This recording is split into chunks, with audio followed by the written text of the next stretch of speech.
নমস্কার বন্ধুরা, আপনারা দেখছেন কুকিং হাউস অফ অনিমা। আমি এখানে দেখতেই পাচ্ছি একটা কড়াইতে তেল দিয়ে দিলাম। এই রান্নাটা আমি সর্ষের তেলেই করব। সম্পূর্ণ নিরামিষ পনিরের রেসিপি। নিরামিষের দিনে বা পুজোর দিনে ট্রাই করে দেখতে পারো। তার জন্য আমি পনিরগুলো ঠিক এই কিউবভাবে কেটে নিয়েছি। আর এখানে দেখো আমি জল নিয়ে নিয়েছি, তার মধ্যে একটু নুন দিয়ে দিয়েছি। কড়াইটা গরম হয়ে গেছে, তেলও দিয়ে দিয়েছি, তেলটাও গরম হয়ে গেছে। এবার গ্যাসের ফ্লেমটা ছোট করে দিলাম। এবারে আমি পনিরগুলো হালকা করে ভেজে নেব।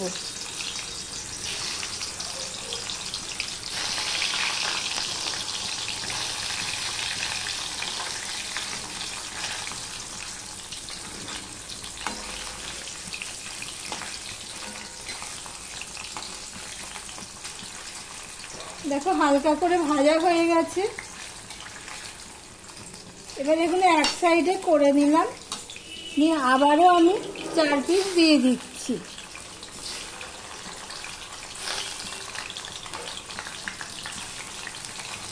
এবার এই পনিরগুলো আমি ভাজা পনিরগুলো আমি জলের মধ্যে দিয়ে দিচ্ছি।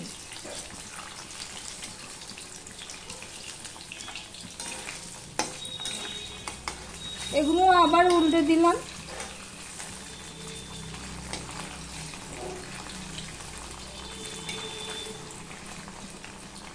একইভাবে সব পনিরগুলো আমি ভেজে নুন জলে দিয়ে দিয়েছি। যদিও পনিরটা খুবই ভালো, নুন জলে না দিলেও নরম থাকবে। এবার এখানে আমি দেখো একটা শুকনো লঙ্কা ফোড়নে দিয়ে দিলাম, আর দিয়ে দিলাম একটা তেজপাতা।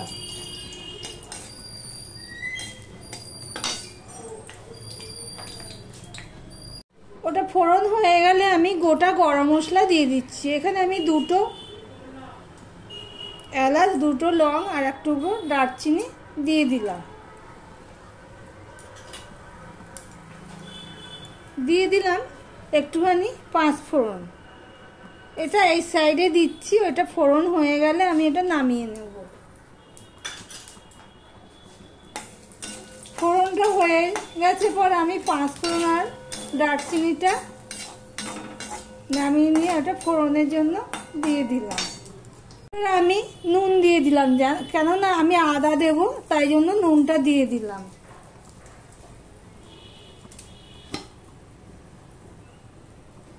দিয়ে আমি 1 চামচের মতন আদা দিয়ে দিলাম, আর হলুদ দিয়ে দিলাম সামান্য।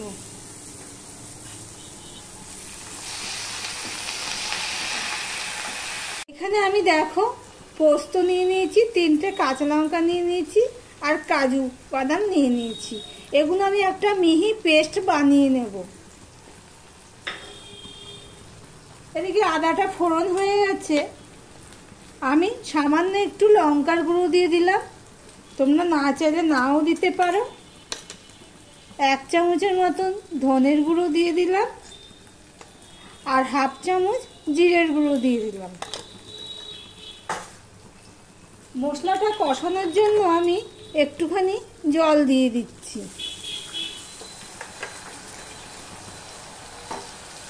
দিয়ে মশলাটা আমি কষিয়ে নেব।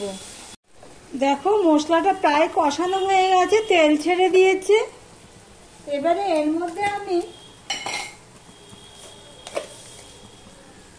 1 চামচ উঁচু উঁচু চিনি দিয়ে দিলাম। পনিরের তরকারিতে তো ঝাল হয় না, মিষ্টি মিষ্টি হয়। চিনি দিয়ে আমি আরেকটুখানি কষিয়ে নিচ্ছি। আমার ভিডিওটি যদি ভালো লেগে থাকে তাহলে লাইক, কমেন্ট, শেয়ার করে দিও। আর যারা নতুন বন্ধু আমার ভিডিওটি দেখছো তাদেরকে বলবো চ্যানেলটি সাবস্ক্রাইব করে পাশে থাকার জন্য। দেখো চিনি দিয়ে আমার কিছুটা সময় কষিয়ে নিয়েছি, 10-12 সেকেন্ড হবে। এবারে যে পনিরটা আমি ভেজে জলে রেখে দিয়েছিলাম সেটা আমি দিয়ে দিলাম।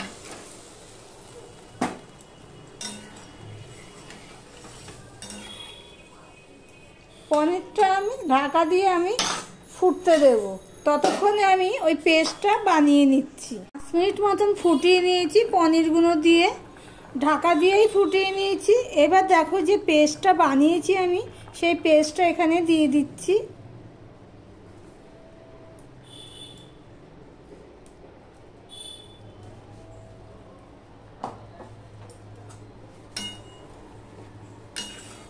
নিরামিষের দিনে বা পুজো পার্বণে উপোসের দিনে যদি এইভাবে পনির রান্না করা যায় দারুণ হয়। পোস্ত, কাজু বাটা এগুলো দিয়ে আমি বেশিক্ষণ আর ফুটাবো না, 1 মিনিটের মতন ছোট করে দিয়ে আমি ফুটিয়ে নিয়েছি। তাই রেডি হয়ে গেছে আমার নিরামিষ পনির। একটু ঝোল ঝোল রেখেছি, এটা লুচি, পরোটা, পোলাও, ভাত সবেতেই খেতে পারবে। তাহলে আমার নিরামিষ পনির রেসিপিটি তোমাদের কেমন লাগলো কমেন্ট করে জানিও। তাহলে ভিডিওটি আজকের মতন এখানেই শেষ করলাম। আবার অন্য কোনো রেসিপি নিয়ে বিকেল 4টেই চলে আসবো। টাটা।